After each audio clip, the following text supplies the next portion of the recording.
Any prayer requests this evening? Pray for Teresa Wilson. Many of you know she's got a tumor in her throat, and she's having a lot of trouble getting treatment. We told her it was going to be July before she could get to the specialist. She can't swallow. She always feels like she has to cough. She's just in really bad shape. Okay. She needs prayer. Okay.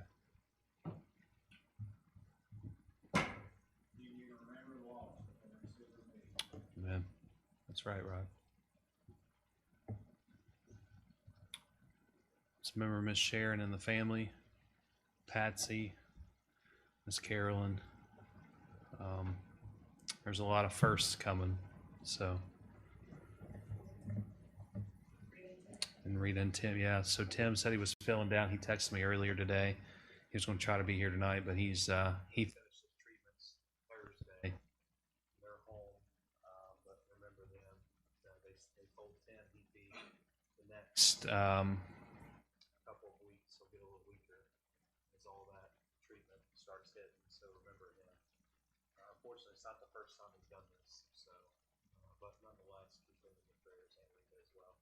She got a good report back, I think last week. So.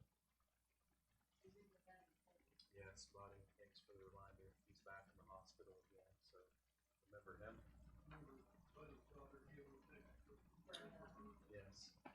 I got a text right before service. Some of you may know Jerry and Sherry Lake. Sarah, she's having surgery tomorrow. She has stage 4 cancer. So remember her in your prayers. But, yeah, her daughter. Sorry. I just know who she is. So.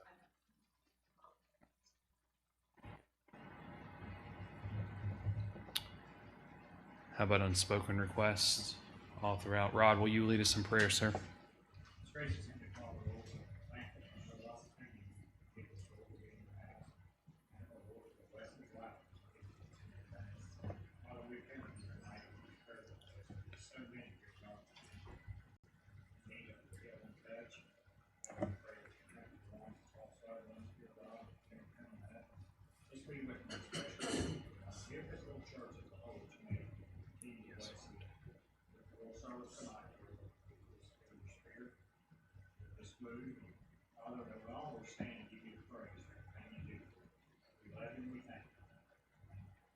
Amen. Just stay standing. We're going to have a song and a time of fellowship, and then we'll get into the slideshow. So Sister Jane has another song for us. 526. 526.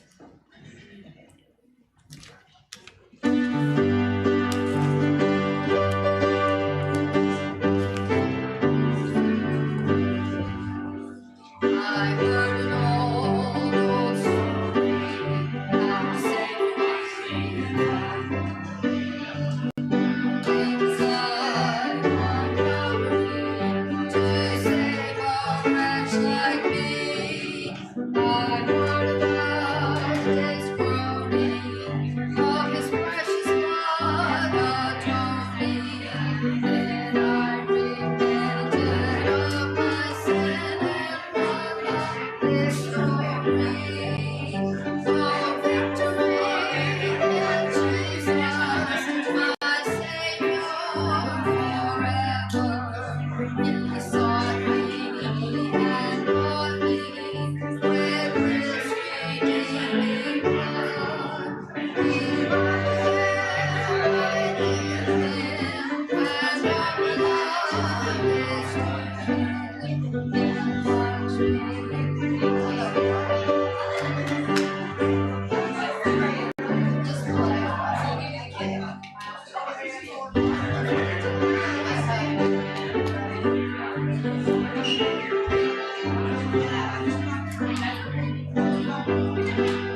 Totally clear, that would be good cue to get back. It will, won't it?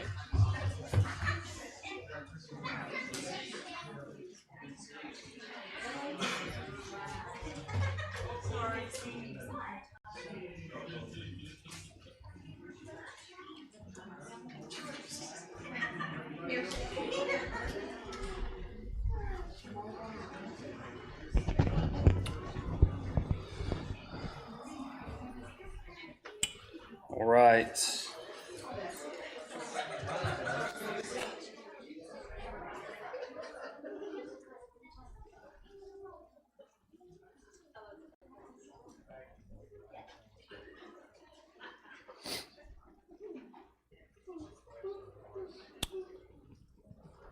All right, we'll get started. So tonight is this is day one of our Israel trip. You're going to notice there'll be some nights, maybe. I know tonight in particular, there's not any biblical significance, nothing that we're going to talk about as far as Abraham or Isaac, Jacob, the Temple Mount. That's to come. Tonight is day one, and really we're going to see the importance of recent events in Israel and how they affect the United States, what the United States has done, but more importantly, God's people. And I want to read to you just real quick out of Zechariah 2. Zechariah is talking about Israel here. And this is chapter 2, verse 8. He says, "For thus saith the Lord of hosts, after the glory hath he sent me unto the nations which spoiled you, for he that toucheth you toucheth the apple of his eye." And this is where we hear all the time where you'll hear people say, Israel is the apple of God's eye. And this is where it comes from. So today's events, look to Israel. And that's your timeline. And we know that Israel became a state in 1948, and that really set things in motion for those that were like, well, Israel, where are they? Well, we know where they're at now. They were scattered. They've come back. And one of the, and Chelsea, help me with this, I think it's through the mother you can prove whether your lineage that you are Jewish, that you're a Jew. And you automatically get rights back into Israel as a nation. And so that's still happening today. You prove your lineage and you go back to Israel, no questions asked. It's their homeland. And so Israel, as you know, is God's chosen land with God's chosen people. We got to see where Moses stood and where Joshua would have led the Israelites into the promised land. And so this is it. This is today. This is what Israel looks like today. You're going to find here that it's very, very, very common. You're going to see some pictures where missiles are an everyday thing for them, where they talk about it. It's kind of like you and I just having a conversation. If missiles come up, it's like, hey, we got to live with it. Here's what we do. We move on. So you're going to see some of those. You're going to see some bomb shelters. You're going to see various things. But tonight is based. This is modern day Israel from October 7th, 2023. And if you don't know what happened, you'll know before the night's over with, and how important it is with the terrorists that are out there today. Israel is surrounded by countries that want to obliterate them. As a matter of fact, the same people that want to obliterate them want to obliterate you and I. It should be no secret, you've heard me say this before, but Muslims, they hate your guts as Christians. And this is the fact of life that we live in. So if they could take you and I out back and get away with it, they would. And so the United States plays a very important role in Israel today. So you're going to see there some candid shots Chelsea's not too thrilled with. You'll see one or two of me later on. This is just how our trip went. And there's some funny stories. There's some seriousness, but I'll walk you through. She's not sitting on the front row like I asked her. She's a couple rows back. So she's my sounding board for what I miss here. So I'm going to try my best. I've got a pointer. I don't know what I did with that thing. There it is. To point some things out. This is our schedule. This is really how we left. Yeah, thank you, Wes. Can you get rid of the side ones and then dim? There we go. Perfect. And then I'll zoom in and out. And then do this for me. Ask questions. This isn't a one-way street. If you're curious about something, please ask. And then remind me as you ask the question to repeat it so those that are listening online, so they can understand what we're talking about if you ask a question. And then Wayne, if you wouldn't mind for the live stream, if you can mainly just zoom in on this for those that are home so they can see. Okay. Oh, Lord. So I honestly don't know how long this is going to take. I hope to get through day one. If we don't, we'll just go to the next time. Here's what I want you to do, though. For next Sunday night, hopefully we have church, amen. 2 places I want you to read about. I want you to read about Caesarea Maritima, not Caesarea Philippi. If you're not familiar, shoot me a message. I'll give you some scripture that goes with it. I don't have it handy with me right now. And I want you to study on Mount Carmel. I don't know if we'll get to both next week, but that's what we did on day 2. We went to Mount Carmel, and then we went to Caesarea Maritima. Some people call it Caesarea Palestine. It's on the Mediterranean Sea. It's on the coast. It's where Paul was held captive for 2 years in prison. So come next week, having a little bit of information kind of helps out what we're going to be doing next week. So our trip, we started about 3 o'clock in the morning. We left the house, went to Charleston, flew from Charleston to Atlanta to JFK, and then JFK straight over to Tel Aviv. It was a 10.5-hour flight from JFK to Tel Aviv. Israel is 7 hours ahead of us. So, for instance, when it's 9 o'clock at night here, it's 4 o'clock in the morning there. So it kind of gives you, we did not have jet lag, believe it or not, because we were up 32 hours on the way over. And so I've got pictures of the plane, all that stuff. But when we landed in Israel, we were on the bus by 11 a.m. local time in Tel Aviv, and the tour started. And you're going to see some slides tonight and hear a story that we didn't know was coming. That Edo, our tour guide, I'll tell you a lot about him and the significance of why he's important just in the tour over there. But nonetheless, the tour started at 11 a.m. We got off the plane around 9-ish. We were all on the bus. There was 39 of us by 11 a.m. and we were on our way. And so I will show you a map of Israel and kind of give you the layout of what we did and how we worked our way around the country and the size of it, so you have a perspective of what we did. So this is just simply, this is the sunrise as we were leaving from, hold on, I'll tell you. All this runs together. I've got my notes. You can do this little thing right here.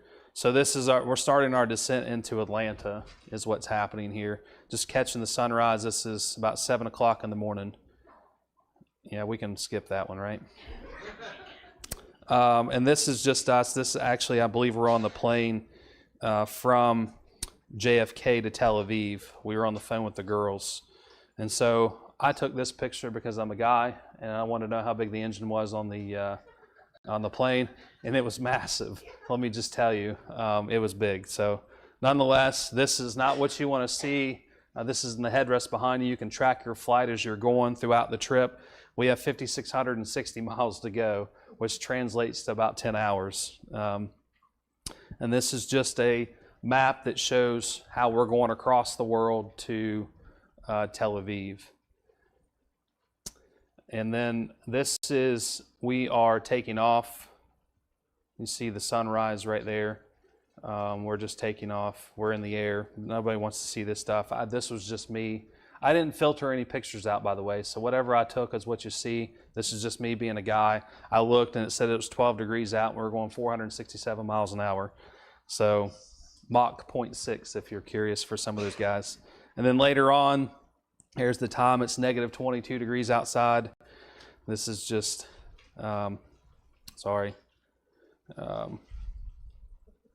this is the sunset. What's important about this picture, I want you to kind of grasp this real quick. And I'm looking at my phone because I took captions and notes, by the way. I'm not ignoring you guys. We're watching the sunset behind us. Okay, I took this picture, it was like this out the back window. You're going to see here in a minute, I take another picture, and it's the sunrise on the same plane.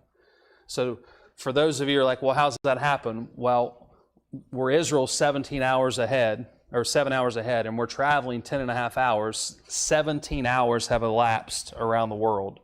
And at any given time at 17 hours, you're going to see daylight unless you're in Alaska. You're going to see nighttime and you're going to see daytime in 17 hours. And this is what happens. We're on the plane for 10 and a half hours. The sun is setting. There's negative 70 degrees. That's why I took the picture for some of you. Now, this is the sunrise. I've got a better picture. Give me just a second. This is the sunrise as we're coming, as the sun's rising. We're about 3 hours from Tel Aviv. And same plane, same people. We never landed. Saw the sunset, and then we saw the sunrise on the same plane. Now, this next picture this is our first look at Israel. This is the first time I could see it clearly. And to kind of back up, oops, now you did it.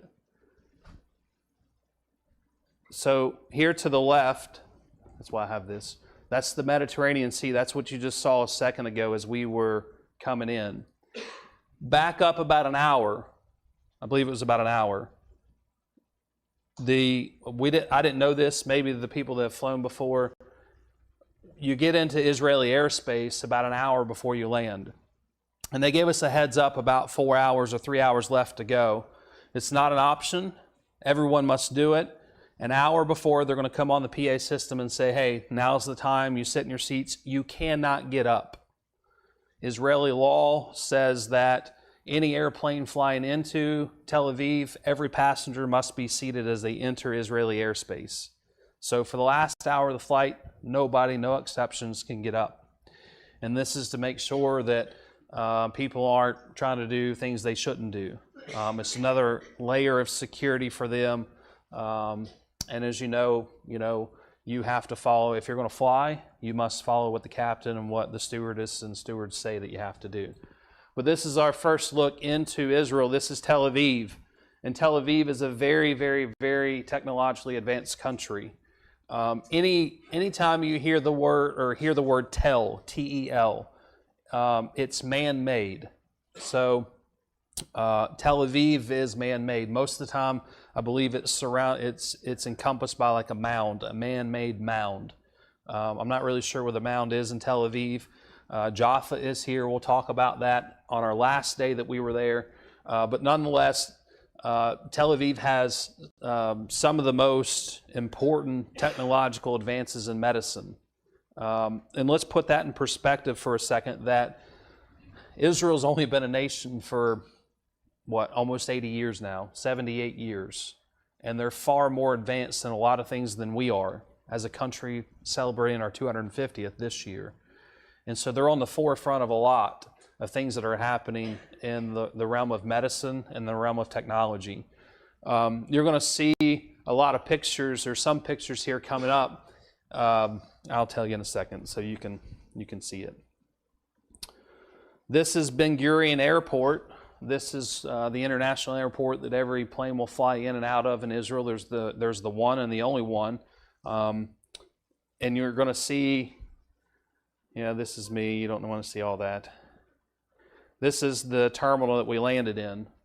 So, and the reason this stuck out to me is oftentimes we might think Israel, we read the Bible and we're thinking old, right? We're thinking huts and stone buildings and such. Well, there is a lot of that in different places that we'll talk about as the weeks go on. But here they're very, very advanced.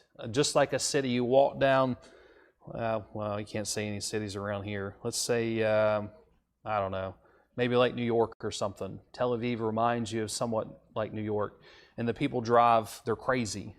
I mean, it's unreal. I don't think I took any pictures, but we're on a tour bus and we have a heightened view, right? Because we're setting up a little taller. And everybody on those little mopeds, I don't know if there's no traffic laws or they don't really care, but they're in and out, bobbing and weaving all the time, like inches, if that, sometimes, the way that they're driving.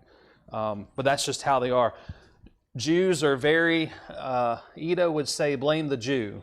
He would say that out of jest a lot of times, but they're very brash. Oftentimes it's just their personality, that's who they are, and they really just don't care. They just, this is what I'm doing.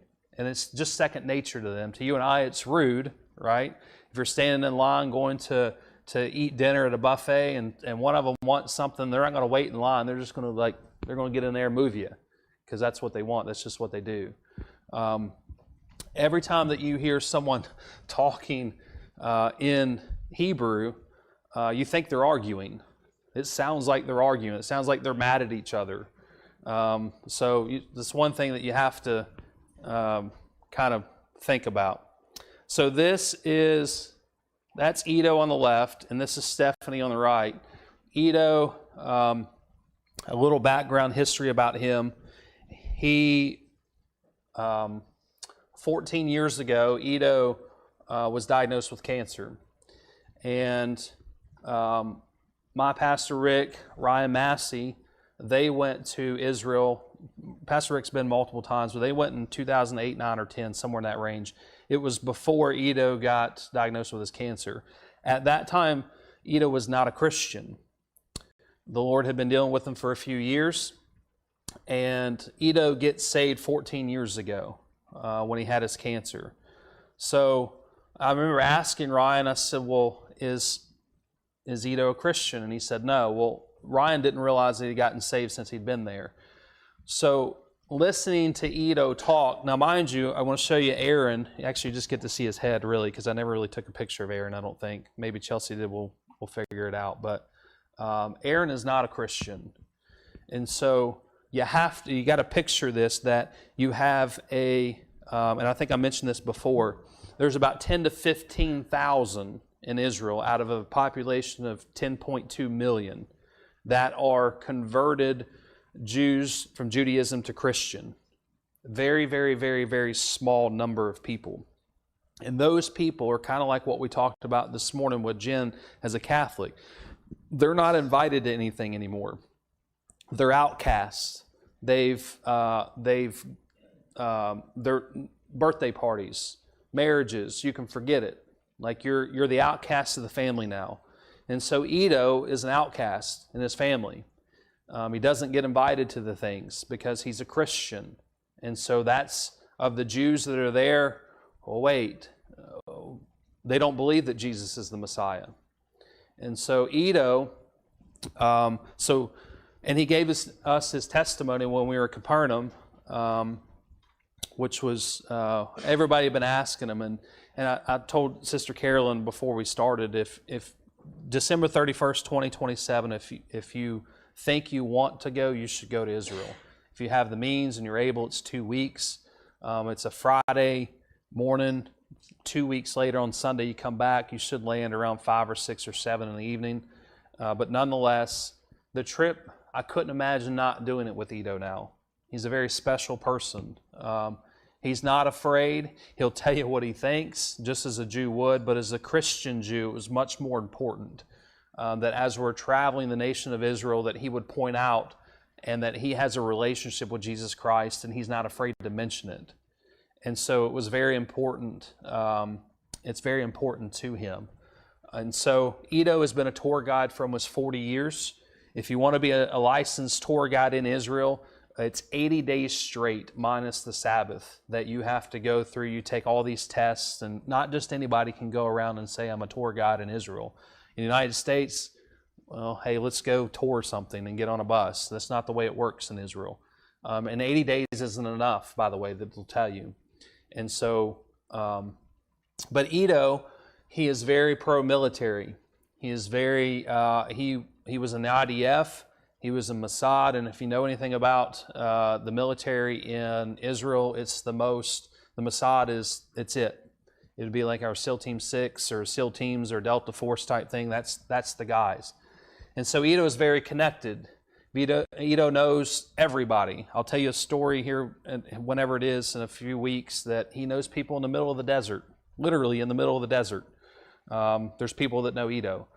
And that's important to keep in mind as I start showing the next few slides here a little bit later on, that how important, how we're able to go to some of the places that we went to is because of Edo. And Stephanie there on the right, that is it's a good friend of ours from Elmwood. She lives in Alabama now. She's the one that really puts the tour together, gathers everybody from whoever wants to go, and she's done this for 25 plus years now. And so she's the one that spearheads to get everything together, and Ido is the genius behind the scenes in Israel.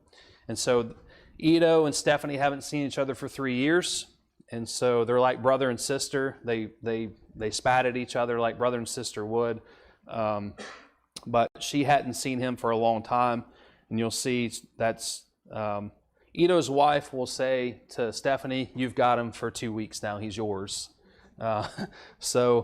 And one of the reasons that's important now is tourism in Israel makes up about 70% of their revenue, their livelihoods. And it has not been that way since October 7th, 2023. And so, matter of fact, one of the places we went and shopped at, they'd seen 14 tour buses in 2 years. To put that in perspective, they'd usually see 5 or 6 a day. Okay, so that's how much this has hurt their economy. And so Ido is a freelance type tour guide, and so his livelihood is on the line. Ido is the guy the Mike Huckabees, your big name people, if they want to go on a tour of Israel, this is the guy. And so the question is, well, how did Stephanie get in with this guy? It was before he had the name. And so he's been loyal to her and the tours that she's done. And so they've developed a relationship over time, and here's Ido. So Ido's the guy. If you're a guy in politics or just a big name guy, he takes I believe it was Chris Tomlin and some other big names that you'll know. I can't think off the top of my head, but this is the guy they seek after. He's the name. And so we're leaving Ben Gurion Airport. This is our home away from home for 14, 15 days, and then we're on the bus. Ido kind of says who he is, and he starts with this, October 7th, 2023. And this is going to be the majority of our night. You're going to get to see what they live through, kind of what they're faced with every day. And October 7th, 2023, Hamas and Hezbollah and all the terrorist organizations, you could probably, the Houthis, I don't know all the rest of them, but they decide October 7th, 2023 at 6 o'clock in the morning, which is the Sabbath. They know this is the Sabbath, by the way. They attack some villages and some cities on the outside of the Gaza Strip. All in all, they kill 1,200 people and they take 251 hostage. And this starts what they call the October 7th War. As a matter of fact, it just ended about a week and a half or so ago. The war for them was not going to end until the last person came home. So on that day, the 251 that they took captive, the last guy was actually a police officer that just got returned about a week and a half ago. And it is very, very, very, very important to them. The war was not going to end until that man came home. And so they commemorate that by the color yellow. And there are, all throughout the nation of Israel, from the north all the way to the south, there are yellow cars that are painted, there's shrines, there's remembrance, there's we won't forget. And so the war is a very big turning point in today. Now listen, I know that there are mixed political ideologies everywhere. I'm not going to tell you pick a side, all that stuff. I'm going to tell you the importance of politics today, and how that plays in with Israel. And so you have to understand that there were 5 fronts that Israel was attacked on October 7th. From Syria, Lebanon, within the Gaza Strip, there were 5 different fronts. It was a planned, coordinated attack, and this really changed Israel. Now, the reason that's important, we're going to talk here in a couple weeks about the Golan Heights. If you remember, in 2016, President Trump he annexed the Golan Heights, which is rightfully Israel's anyways. Okay, There was some people say, well, blah, blah, blah. Listen to me. It is Israel's land. He annexed Syria out of the Golan Heights and pushed them back to where they're supposed to be. We're going to see a lot of pictures of that here in the coming weeks, but it's important strategically for Israel that they have Mount Hermon, that they have that land. It was theirs to begin with. And now there's a DMZ, a 2-mile DMZ from the north side of Israel up by Nahariya to where Lebanon, the country, starts. And I'll show you a map and I'll show you why it's important. And so they are strategically, they're in a better place than they've ever been, Israel, believe it or not. It's hard to grasp or fathom, but now they have the Golan Heights back. Okay, so October 7th, 2023, the 1,200 people are killed. 251 are taken captive. He gives us this book. I should have taken some pictures inside of it. I took this so I could look it up later. If you want to, I'll tell you what this book is. But that book was about this thick. And it has all of the pictures that you wouldn't see in a book. Yes? What's the name on the bottom of the book on the left? It is the Ziv Koren is the guy's name. That's the guy. That's just the guy's name. Yes. I was trying to get it confused with the Muslim place. Oh, yes. No, this is not. No, this is. I was just from here, I'm looking at it. I got you. No, this was written by a native in Israel. This book has all the pictures you wouldn't see in a book. This is the blood and the gore and the streets, what they looked like on that day. And I looked through the first 15 or 20 pages. It was heavy. It was about that thick. And it had a little notations here and there that would tell you where you're at, what you're looking at. But very, very bloody, very gory. And so it's important also, let's put this in context or perspective. If that happened in the United States of America, we can go back to 9/11. There's going to be something happening, right? We're going to get our revenge. We're going to go after those folks. And so let's put this in perspective. If someone was to come in any of our borders, and mind you, you're going to see this fence from the Gaza Strip, and they jump this fence, and they go over to the neighboring towns and cities that are within a couple of miles, and they attack them out of nowhere. If that happened here, it ain't going to be pretty when it's over. And this is what happened October 7th, 2023. So imagine you're sleeping at 6 o'clock in the morning. It's Sunday morning. It's Shabbat. It's the Sabbath for them. You're going to have church that morning. And guess what happens? Somebody comes and kidnaps 251 of your people, kills 1,200 of them. And so I want us to understand, if this happened here, why this is important. It wouldn't fly. It's not how the United States operates. It shouldn't be how any country operates that happens. So we end up going, this is a map of Israel. And I'm going to show you, I'll zoom in here. This is the north side of Israel. And you're going to see right here is the border of Lebanon, and Syria is over here. This is the Golan Heights I was talking about earlier. This whole area. Syria had taken over. Don't ask me the year because I can't remember. But nonetheless, President Trump comes in and annexes this back to Israel in 2016. And so you can see this is Mount Hermon. This is a very strategic point. And later on I've got pictures of what that looks like and how Israel set up their defense since then. But this is, and we went to the Sea of Galilee, and I'll pull this back up from time to time so you can see. And then down here is the Gaza Strip. This is a very, very small portion of land right here on the left. This is the Mediterranean Sea, and this is Gaza. And so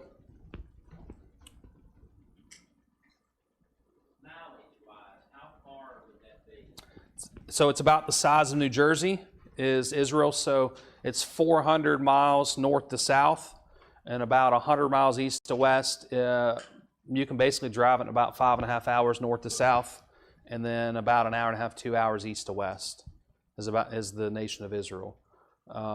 they use kilometers, but put it in perspective, that's the size. So you could, in one day, you go north to south and east to west.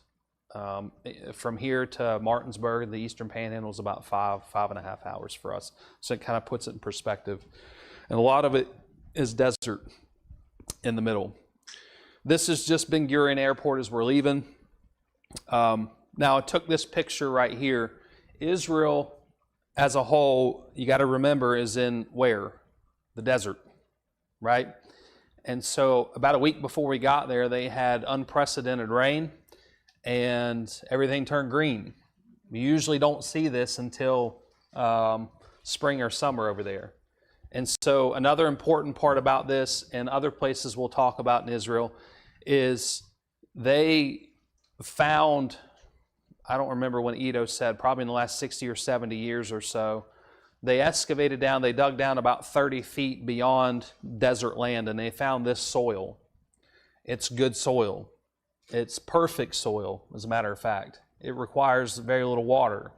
And so we drive throughout Israel. As a matter of fact, we drove through the desert. I've got pictures. I'm telling you, smack dab in the middle of the desert, 50 miles out of the way. Either way is pure sand and nothing. And there's green, lush things growing, trees growing. And so Israel has figured out in the barren land that they have how to grow their own food. All of their fruits and veggies are from the land. A lot of their meat, other than beef, is from the land. They actually export very little. They're almost self-sustaining. And so this is what the land looked like. Now, as we go on, you're going to see I took some pictures of things. You're like, what in the world was he doing?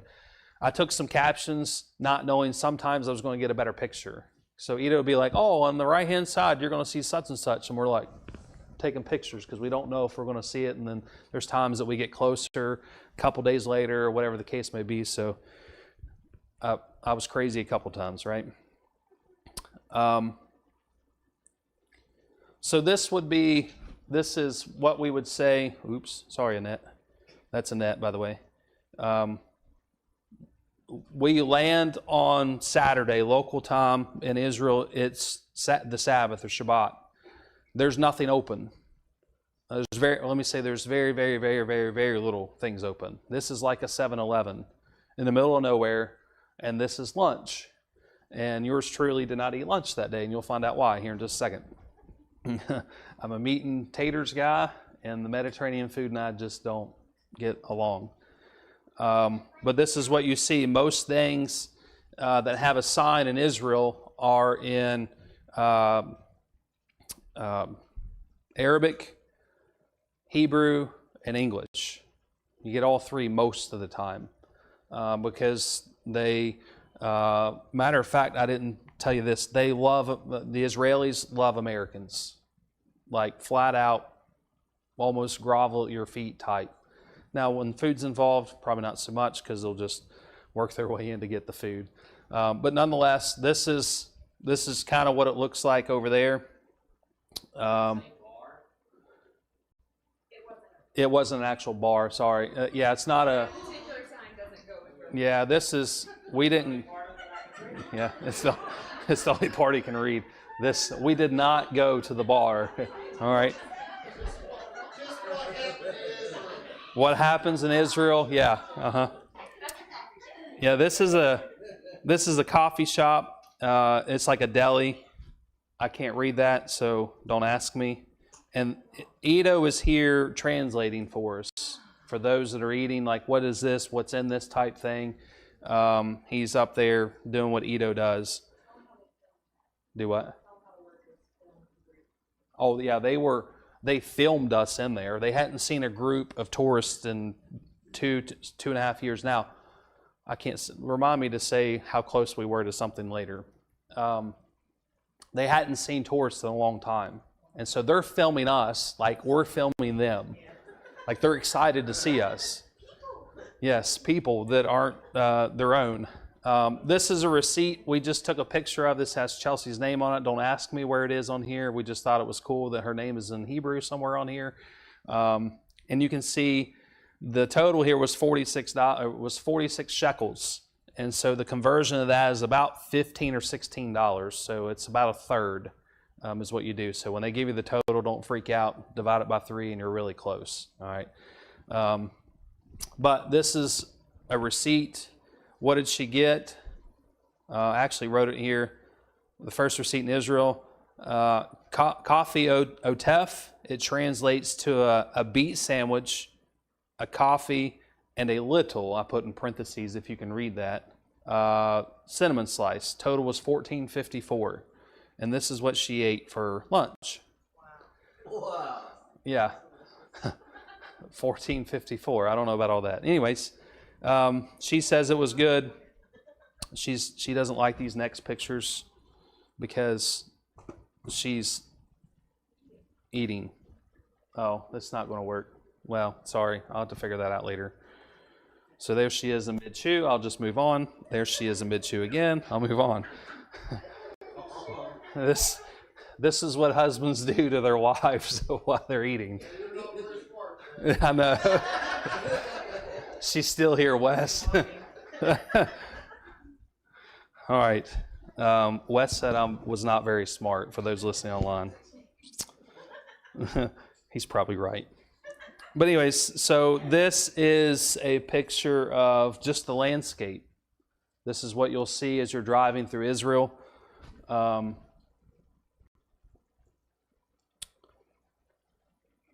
Now, this is a town or a city called Sderot. Sderot was the, and I got better pictures, but you can see it in the background, was the first city that was attacked on October 7th, 2023. It is very close to the Gaza Strip. I'll tell you a couple or story here in just a few minutes. So this is inside the city. We're about 7 or 8 minutes off that road. I took the other picture. This is what you would, anybody know what this is? Do what? Bus stop? Bomb shelter. It's a missile shelter.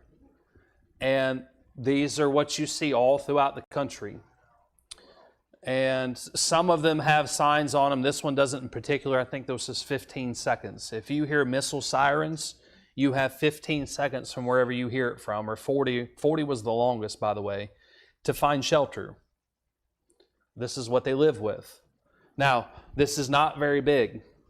This is very small. If you sardined about 20 people in here, that's all you're going to get. Maybe 25. And no, there's no door on it. But this is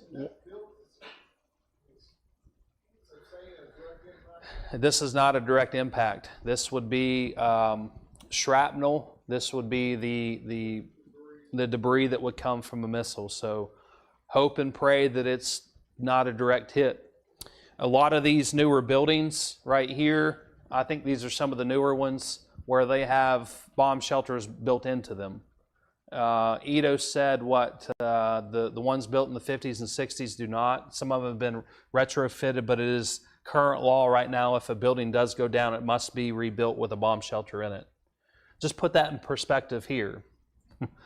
We don't build structures with bomb shelters. Well, unless you're like the president or whoever you are of significance, there's just no bomb shelters. But this is what they live through. This is what they go through. And so I take this picture. I think I turned. Yeah. So I turned behind me. And this is a memorial to what happened in Sderot that day. And so at about 6 a.m., Hamas and the terrorists come into Sderot. Everybody's sleeping at 6 a.m., right? And this is a mural. Let me zoom in here. Of the police station that used to sit right there. So I take a picture of the missile shelter. I turn around, I walk just across the street, take a picture of that memorial, and I just turn to the left, and there's where the police station was. Now, this was a coordinated attack. This was a very thoughtful attack. They went straight for the police headquarters because they knew if they took it out, it takes longer for resistance to happen, right? So they go. and they attacked this police station. And actually, I think this is inside the shelter, by the way. I've got a better one later on that will put it in perspective when somebody's standing in there. But let me read this to you. If you can see this at some point, I'll let you look at the pictures here as I read this, and I'll just read it from my phone, because this will do a lot better than me trying to tell you the story. But it says the Sorot police station was a primary target for the terrorists on the morning of October 7th, when 26 armed terrorists made their way to the station to capture this symbol of governmental authority and the security hub for both the city and the surrounding region. We're under attack, was the message heard on the police radio at 6:48 a.m. as massive gunfire was directed at the station, turning the area into a battlefield. Terrorists breached the police station, obstructing access to it, and opened fire at security personnel and civilians nearby. Police officers from the Southern District, fighters from the Yemen National Counterterrorism Unit, Border Police, and Yassam Police Special Patrol Unit, together with the local Rapid Response Squad, the local Yeshivat Hesder students, soldiers, and ordinary civilians, conducted a heroic battle, surrounded the station, preventing the terrorists from leaving it and continuing their massacre of the city residents.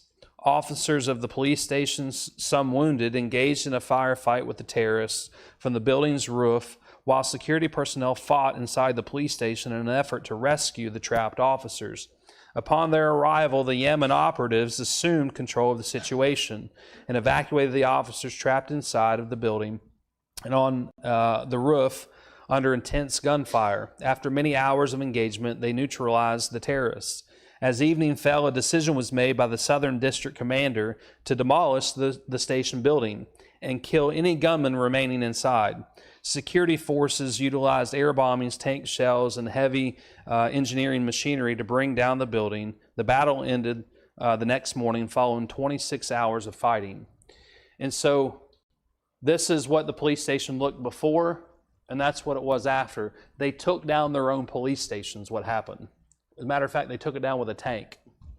And I'll show you that picture of the mural again. You can see what's happening right there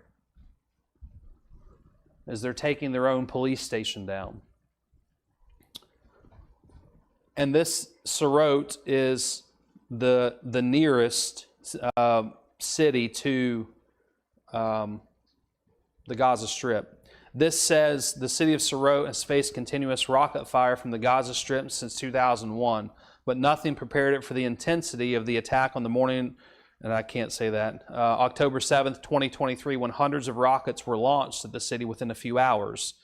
Under the cover of missile barrage, about 60 terrorists invaded Sorot, embarking on a deadly rampage through the streets, residential homes, synagogues, and municipal library and the police station.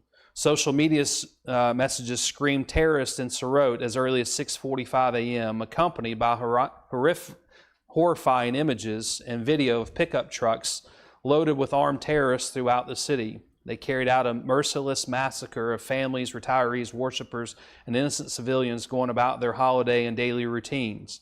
70 civilians, residents, and security personnel were killed in Sorot that day, with many more injured. In the days following the attack, as part of the unprecedented municipal effort, about 32,000 residents were evacuated to various locations throughout the country, returning home in Sorot only after many months.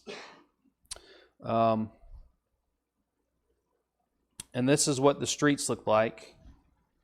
And I'll read this real quick. Amid unusual series of alarms and a heavy missile barrage across the country, a brutal surprise offensive was launched. Thousands of Hamas terrorists infiltrated from the Gaza Strip into Israeli territory, targeting cities, settlements, villages, kibbutz, in the western Negev.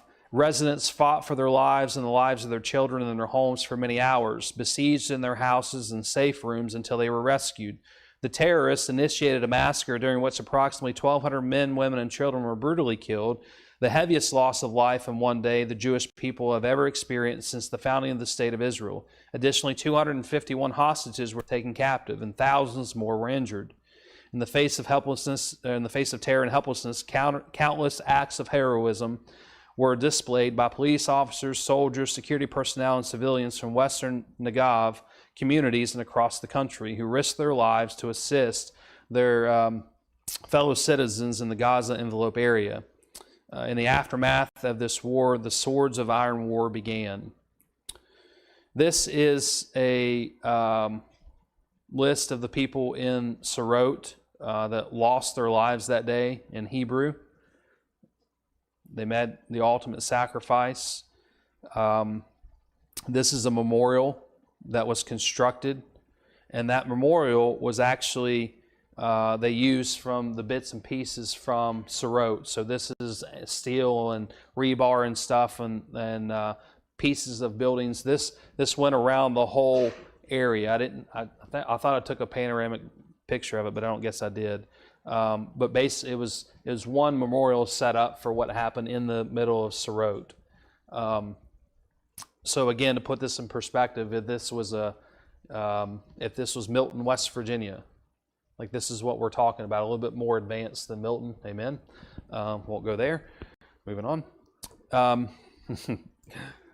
Anyways, but it puts it in perspective for you what happened that day. And so now, what we didn't know was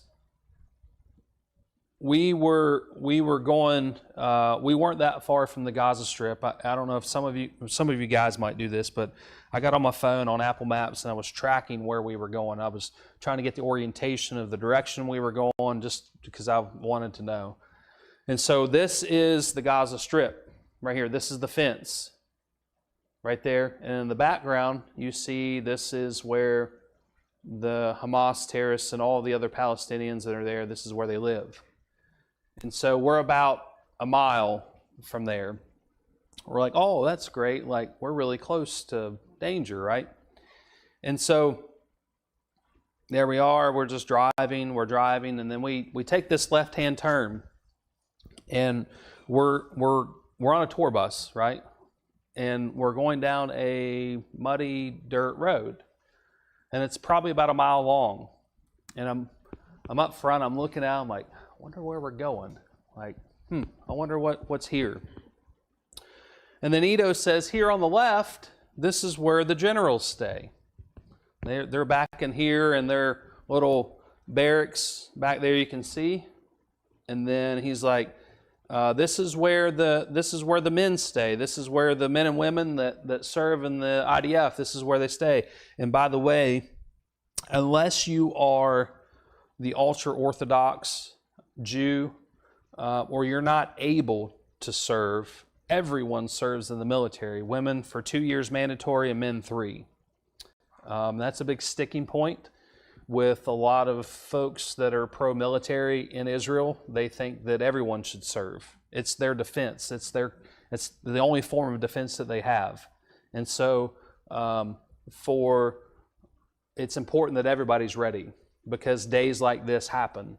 And so women as well, to them it's very important that they serve. So back here, we are driving. And we come to this little place right here. This right here is Aaron's head. Sorry, Aaron. I've got a better picture of him here in a minute. But you can see this road, right? It's muddy. There's a little bit of gravel there. But here we are. This is like a security checkpoint. This is like a gate. And Aaron and Edo are talking in Hebrew to each other. And it gets pretty heated. And we're sitting up front, and most people can't hear. We don't know what they're saying, but I'm like, this isn't good. Like, they're at odds with each other is what's happening. And basically, so Edo tells Aaron, hey, just go to the left. Like right here, there's like a parking lot right over here. Drive through that parking lot, and you'll come out about right here where this other little shack is right there. And Aaron's really telling him no. He's like, there's a guard shack there for a reason, and it's not for us to go around it. And Edo says, I was here 2 weeks ago. It's okay, go. Well, Aaron ends up going. And so we drive. Anybody see what's in the background right there? Tanks. More to come. And so here we are. We're driving. That's Aaron right there. That's our bus driver right there. We're driving by tanks. unbeknownst to us, by the way. And what happens is we go around that, we go in that parking lot, and as we come back out on the other side, there's a guy walking across the road right there, and he's not in military uniform, but you can tell he is military. And you saw the picture of that bus, it's big glass, right? So you can see through it. And so like Ito makes eye contact with that guy walking, he raises his hand, he just keeps on walking. And we proceed to go about 600 or 700 yards up this road up to the left. We come back up on this little knoll, and we get to a place, and we stop. And Ito goes like, okay. He says, everybody see out there, and I don't have a picture of this, so you just got to picture it with me. He says, everybody see this little knoll. It's like a dirt knoll, and I'm actually standing on it right here. And it's about 60 or 70 yards or so from where the bus stops. He says, Aaron's going to turn the bus around. He said, just go up to that knoll, and you'll see everything you want to see. I know where we're at, by the way. I don't know if a lot of people understand where we're at. Anyways, so I hightail it off the bus because I'm a nerd or a geek like that. Some of you guys will appreciate this in a minute, but take off after that bus and go up to the top of that knoll. And Ito hands all of us what he calls a gizmo, or our whisperers. And our whisperers you put an earpiece in, and there's one transmitter like this, and then there's a bunch of receivers. So I can talk like this, you can have an earpiece in, I can just talk like this, and you can be 100 feet away and you can hear me just fine. And so that's how, when you're in a tour, some have like the little speaker thing, where they project out the sound. Well, his is just a piece. He said, put your whisperers on, and we're going to talk. Just go up there and wait on me. Don't go any further than the knoll.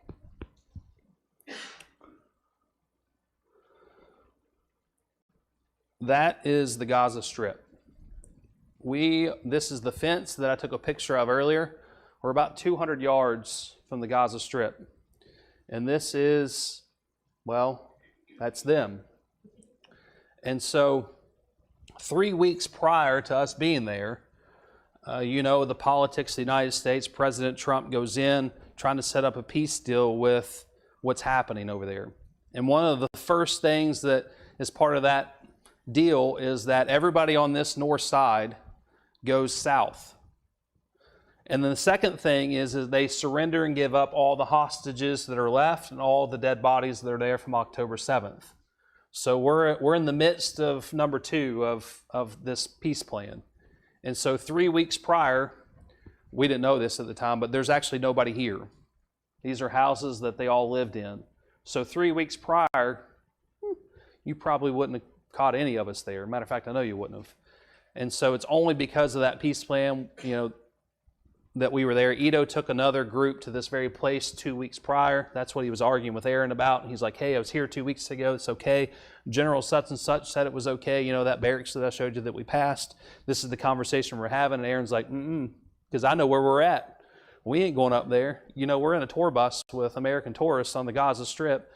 If you're not familiar, just go home and Google it. They hate our guts. And so we're in a war zone. We went right, the tanks you saw, we went right through the base of Israel, the IDF base, to get here. We didn't know it until we got there, by the way. I think if he would have told us up front, people would have jumped off the bus. So here we are. This is a patrol road.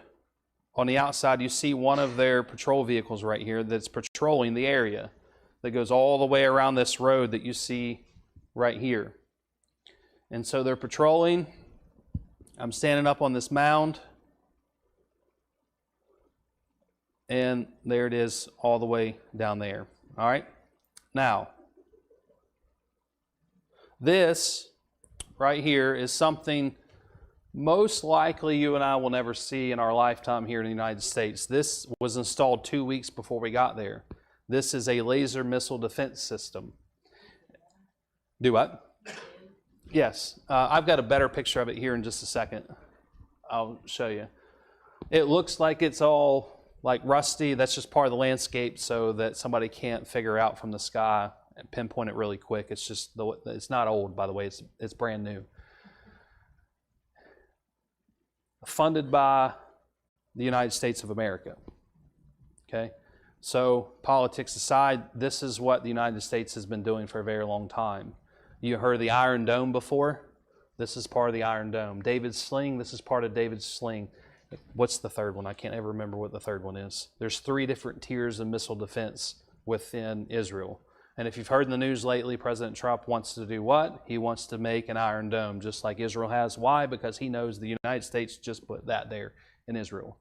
And so the significance behind this is missiles have to be reloaded you have time, right? It takes time to reload missiles. They can only hold so many. And by the way, this is what Edo's telling us. Like, this is what we're immersed in. This is the country of Israel. Well, lasers don't. It's just as quick as it can move and turn. It's very fast. It's very efficient. It's part of their missile defense system. And so this is what we see right on the horizon, right? From this picture right here, I just turned to the right, and this is the laser missile defense that you see.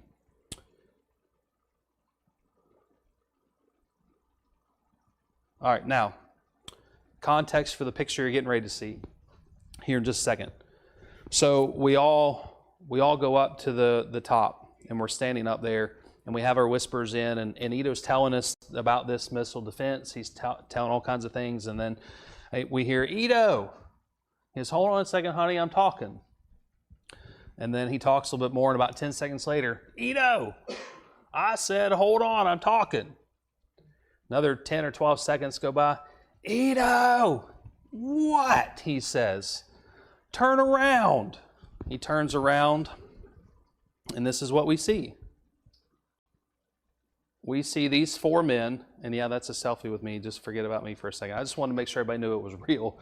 We were there. These 4 men walk up. Here's our bus. This is that walk I told you about. And here are these 4 men. Now, what happens is they're very friendly.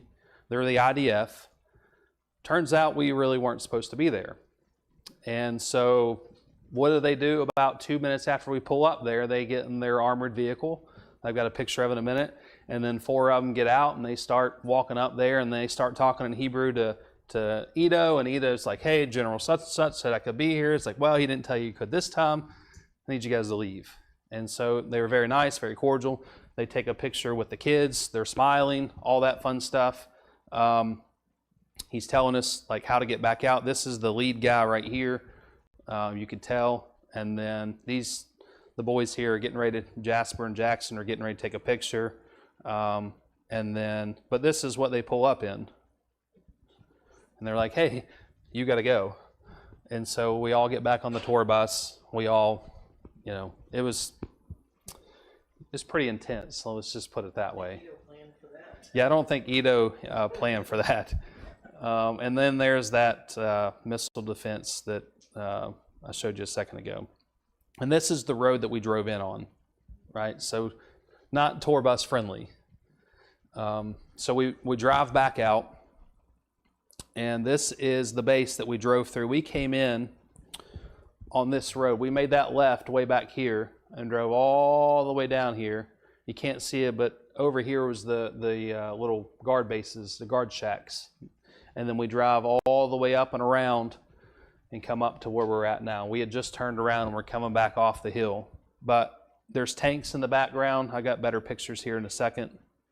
This is where we drove through. This is the guard shacks that you see right there.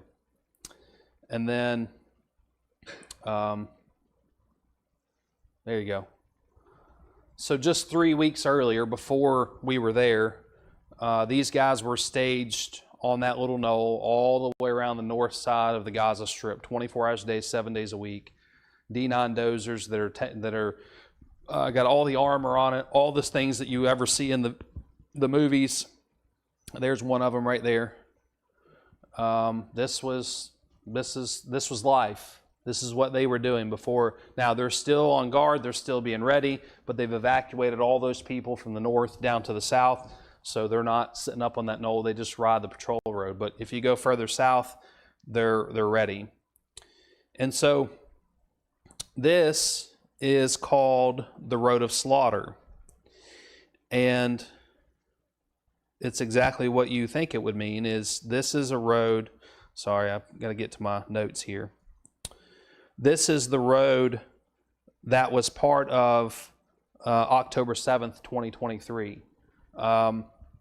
This is just outside the Gaza Strip. There were hundreds of cars parked. There were hundreds of cars actually driving. They end up becoming parked. And we're going to see here in a minute that they would just cut off a car, stop it, and then kill the people that were inside of it, take some of them captive, whatever they decide they want to do, all the things that would go through your mind right now. What happens when you take people captive? They torture them, they rape them, they do all the things. This is what's happening on this very road. So imagine this van is driving by, and you're on the, and you're a terrorist. You're pulling the van over. You're forcing them. You may just shoot them and go on. But this is what they've nicknamed or called the road of slaughter. And so here in the background, I've got a better picture, but I want you to see this as we're going down this road, these cars that are right here. And you can see, I'll just scroll over a little bit. There's more there in the background, right there. And there's some more right here. And this is like a boneyard, so to speak, and these were the cars that were driving down that road that day. These are the ones they didn't burn. These are the ones they didn't set on fire with people inside of it and just said, okay, wounded them. Yes? Do the citizens have weapons? Yes. Good question. You are allowed by law to have one weapon as an Israeli citizen. You can pick a long rifle or you can pick a handgun, but you have, or a shotgun, I guess. You have a choice of one per person. Yes. And so to go along with that, if you're in the military and you lose your weapon, misplace it, it's 3 years in prison. Okay? This is how serious that they take it. It's a part of everyday life. And we saw normal citizens like you would over here with our Second Amendment rights just carrying. It's nothing to see, and I've got a couple pictures here, just an M16 slung over somebody's back walking down the street. Yes, they must carry whether they're off duty or on duty all the time. Whether in civilian clothes, they're in their uniform. Yes. Most you will see, there were a couple that had handguns, but most had rifles. And so, but this is the boneyard, or this is the place where all those cars on the road of slaughter and various other locations. We'll see another one here in a minute. This is where they put them. Yes. No. You have to be 18 or older, or you have to have served in the military. And there are some special provisions if you didn't serve or weren't able to serve that you can. This is, I've got a better picture. This is as we turned in. This is the ones that they burned, set on fire. This is a big wall back here of them. You see some right here that they didn't. What I showed you the picture before is back here in the back, the ones they didn't. And then this guy right here, this is an ambulance. And this is going to be important here in a minute. This ambulance was doing what ambulances do, right? People get hurt, they get shot. What are we doing? We're calling 911, we're calling the police, ambulance. They show up, and then you can figure it out from there. But this is real.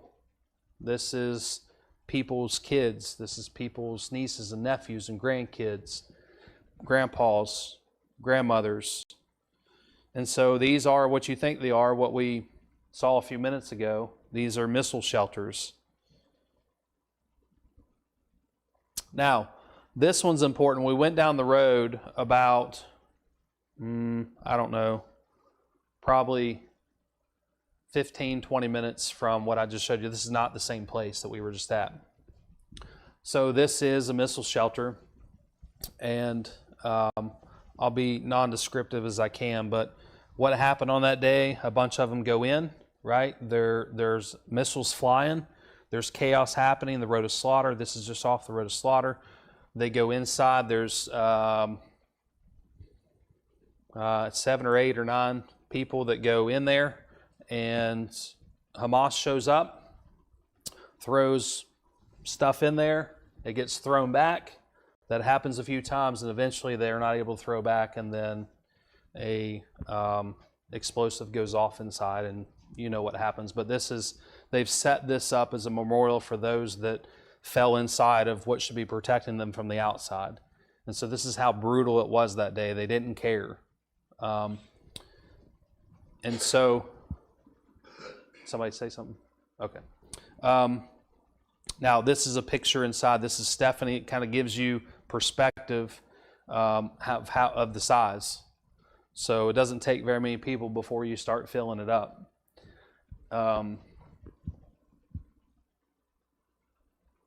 That's not needed. Now, this is a place called the Nova Party, and just like Americans, Israelis have concerts. They have raves outside. And this was the site of the Nova Party. You can Google it, get all the info off it. I won't read to you everything that happened, but Hamas shows up at the Nova Party, and they did what they did all over the place. They took captives. They killed a couple hundred people while they're having their concert or rave. They've set up all these shrines, all these memorials you can see of all the people that were killed that day. And then this is significant. If I got a better picture, I don't. So this is, as you see, it says the large yellow dumpster. And what happened on this day is this: people were fearing for their lives. They jump in the dumpster. They take trash they put on top of themselves to hide from Hamas and all the chaos that was happening outside. Long story short, they're in there for about 4 or 5 hours. And some random terrorist decides he's just going to just shoot, see if anybody's in there. Well, guess what? There were people in there. And so they've set this up as a memorial. They call it the large yellow dumpster. They put the pictures of the people that were in there that happened to them that day. And I think there were 7 or 8 out of the 18 or 19 that were in there that died. And so this is, again, I'll zoom in here. This is drone pictures of what happened that day. You'll notice in the background right here all the burnt cars, right? These are the 2 yellow dumpsters that the people came in on, and this was the day after of what it looked like. And that's the 2 yellow dumpsters again. And so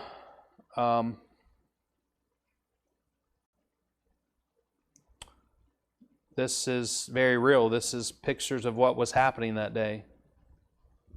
Right? They're scared for their lives. This is real. This was the first picture I've got of the IDF. They're there patrolling the area because it's really close to the Gaza Strip with all the history that's happened there. So there was probably 5 or 6 or 8 different soldiers we saw while we were there. They were taking out the trash. But what's these flowers again? Poppies. But this is what it looks like. This is and it was actually really crowded. And people are going to remember their loved ones. And it was the Sabbath when we were there for them too. Yes, this is the stage where they were having their rave, their party, and all that stuff. And this is what you think it is, another missile shelter that is in the middle. I think I have. That's a bird. Here you go. But this is what's on the side. You're standing at the Nova Party. Please note this area is under the threat of rockets. The time available to reach a shelter here is 15 seconds.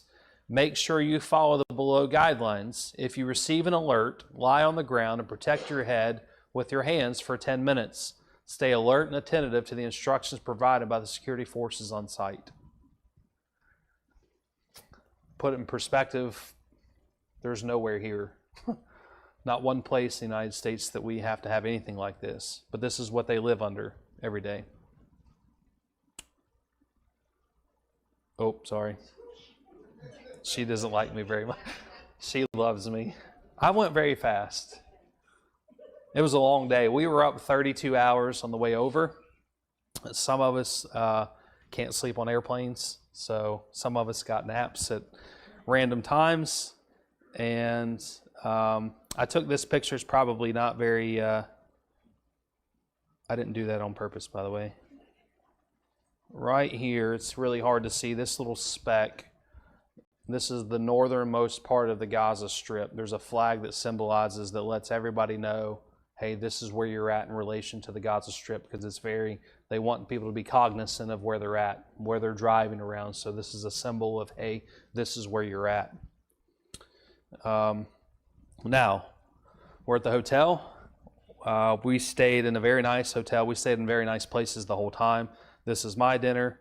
Doesn't look very good. Let's just go on Chelsea's, because that probably will, some of you will like that a lot better. But orange juice, this is what that was. Kind of put this in perspective. I've had a lot of questions about food, Mediterranean food, but there's very, very, very, very little sugar in anything over there.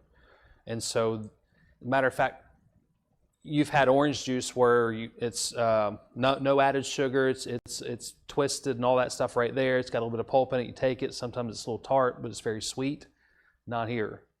So it reminded me of almost like no sugar that I don't like, but it had a very different taste. Very clean, very crisp taste.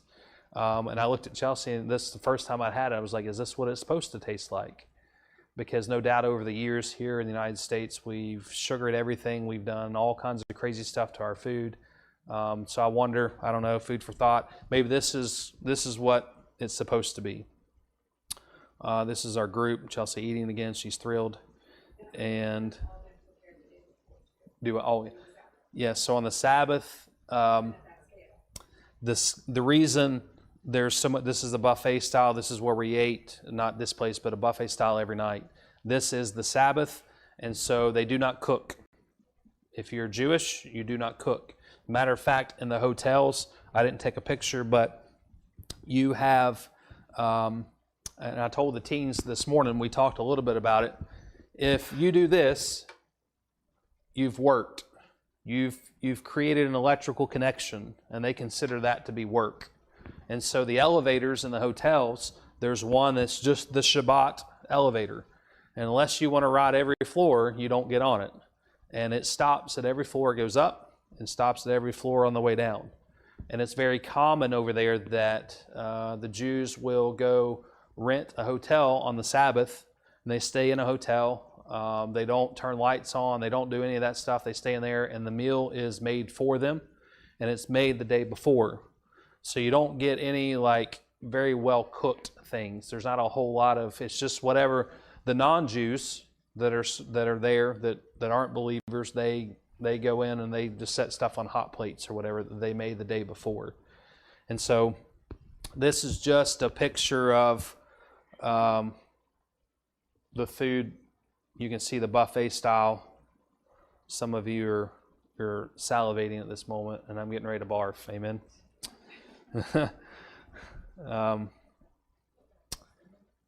Fruits, veggies, all the things that you would expect. And I'm just about finished here. The breads are very common over there, all fresh baked breads.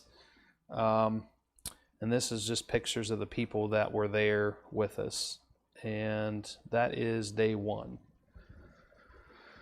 Hopefully that gives you a perspective of what Israel's like today. And then as we continued our tour throughout the coming weeks, this was kind of interweaved and bobbed throughout our entire trip. Yes, there was a lot of biblical things we're going to get into, but it was very real now, today, mixed with history from 1948 to current, all the way back 4,500 years ago to Abraham. So you'll see a little bit. This is really the biggest, the only day we really didn't do something biblical till about the end. But there were a couple places we did visit that, there's no biblical significance. But hopefully this gives you an insight of what they're going through today, what their culture is like, what the landscape is like, and you'll see some more of that as we go. Questions?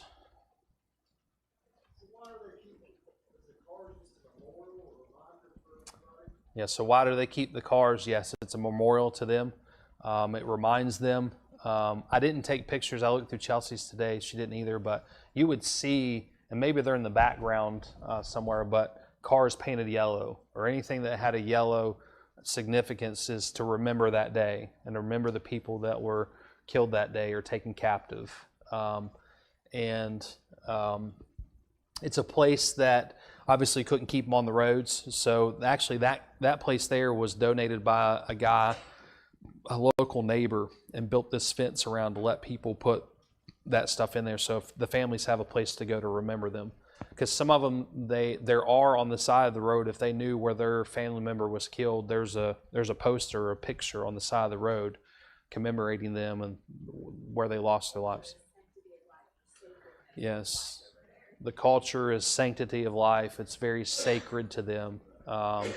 There's a lot of emphasis on human life. A lot, if we're honest, that we've forgotten about over here. That the modern day Americans are just like, we don't care. So. You thought about they have that memorial for that day. I'm just thinking, this is just, so, like Israel's been attacked before. So did they have like memorials made up like that in other areas? They do.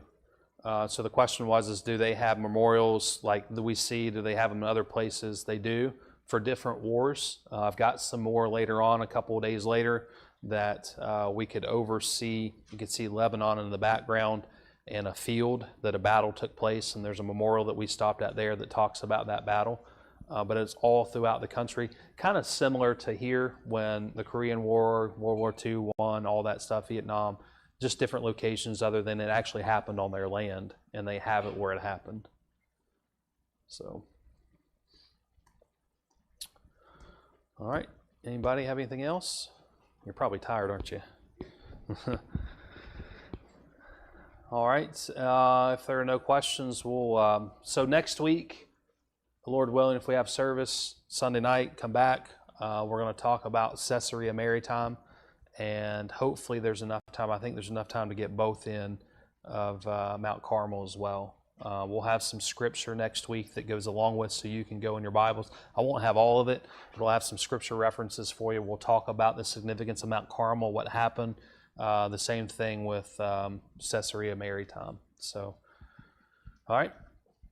If you'll stand up, we'll dismiss in prayer. Thanks for coming. I hope that you come back. And I'll ask Mike Edmonds, Brother